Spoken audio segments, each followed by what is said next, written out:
Hello everyone, welcome to a breaking Doctor Who news update. Today we're going to be talking about Russell T Davies's official statement that Doctor Who spin-offs are coming. He basically says, yeah, the next phase of Doctor Who is beginning. It's very exciting.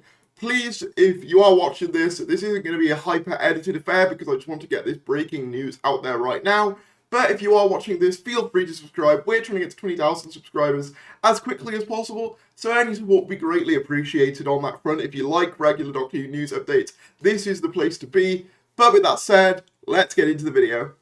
So yes, as I said, GQ magazine interviewed Russell T Davies, and he's said a few things on the future of Doctor Who, as well as other things such as Years and Years and It's a Sin and other things like that. But what we want to focus on is this bit. So the interviewer asks him, why return to Doctor Who now? After It's a Sin, you could have probably written anything you want. And he says, you're right. Partly, it's simply that I love it and I've always loved it. But the world has changed, and we're now in the age of the streamer. I watched the Star Trek Empire with vast envy. The way that's turned itself from an old archive show into something fantastic. The cast is so progressive, so good, so beautiful, and very cleverly, I think Star Trek is reaching out to make something like 52 episodes a year. So that's your yearly show. Genius. And there's a problem with the BBC. It's a public service broadcaster, so there's only so much they'll ever commit to. So I thought, with no criticism towards whoever was running the show at the time, because they were running it within BBC measures, it was the time for the next stage of Doctor Who. I thought the streaming platforms are ready, the spin-offs are ready. I always believed in spin-offs. When I was there, I did Torchwood as a spin-off, the Sarah Jane Adventures as a spin-off.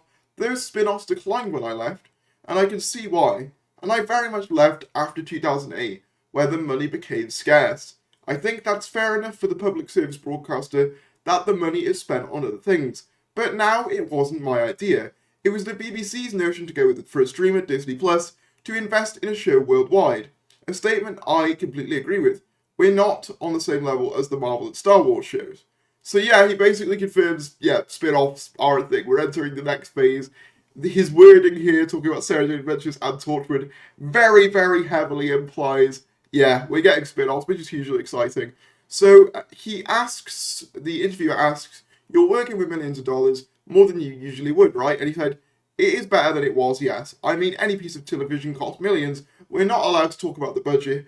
And we're not allowed to, and we're not on the Star Wars or Star Trek level, but it's more than I've ever had to work with. So that's basically confirming, what was said in Doctor Who magazine. In fact, Doctor Who magazine is mentioned later on. And obviously he talks about if the budget has impacted his creative approach. And it's like, you can tell bigger stories at bigger scale. It's the same old problems. I still have to cut scenes because they're too expensive. And I still have to reduce the number of monsters and things like that. But my imagination feels more free. A lot more free, actually. It's a joy to write that way. I'm really proud of it. Oh my god, there are some strong episodes coming up. And then he talks about if David Tennant and Catherine Tate weren't coming back, would he have not? Would he have anyway? And he said, probably yes. I mean, that's just an added delight. Their willingness to do it is part of the reason I picked it up in the first place. They said, wouldn't it be a laugh for us to do the 60th?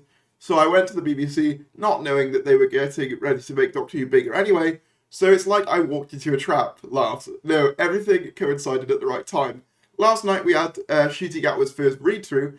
I'm guessing this was interviewed a while ago. He's so unbelievably stunning, I can't wait for you to see more of him. He lifts your hair off your head. He's beautiful, absolutely beautiful in every sense. So very excited, but you have David and Catherine doing 3 hours as well is extra joy. That's a big party. You're going to love it. And I said, any truth to the speculation around Edgar Wright?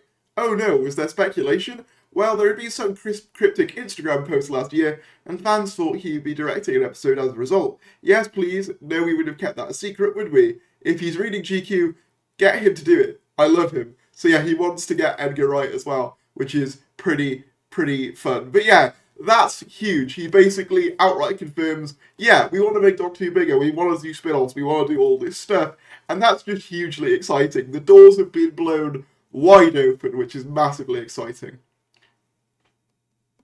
In other news, DWSR has been continuing with their crusade to get more images from filming. There hasn't been a load of stuff going on, but what there has been is just a few more images of Ncuti Gatwa in that sort of orange/red beanie, I'm not quite sure, on top of Pembrokeshire. There's been a few more images of that sort, but, not a huge amount of stuff going on that front, but I wanted to cover it anyway, just so that you guys had all the latest images and stuff like that. Shout outs to Doctor Who Production News. Speaking of spin-offs, there was also this trailer for the collection Season 9, which featured Jo Jones, formerly known as Jo Grant, finding a bunch of baby sea devils, and it's interesting because this actually has spin-off vibes. They even show that Jo Jones, canonically within the show, was the one to inherit Sarah Jane's sonic lipstick after Sarah Jane passed away, which is just a lovely notion. And yeah, if you haven't seen this little trailer for the Season 9 box set, I'd highly suggest watching it. Baby sea devils, it's fantastic. But yeah, let me know in the comments below what you think about all this news stuff. I just wanted to do a quick news update to tell you all what's going on. If you did enjoy this video, be sure to give it a like, subscribe if you do, comment down below your thoughts, and I'll see you later.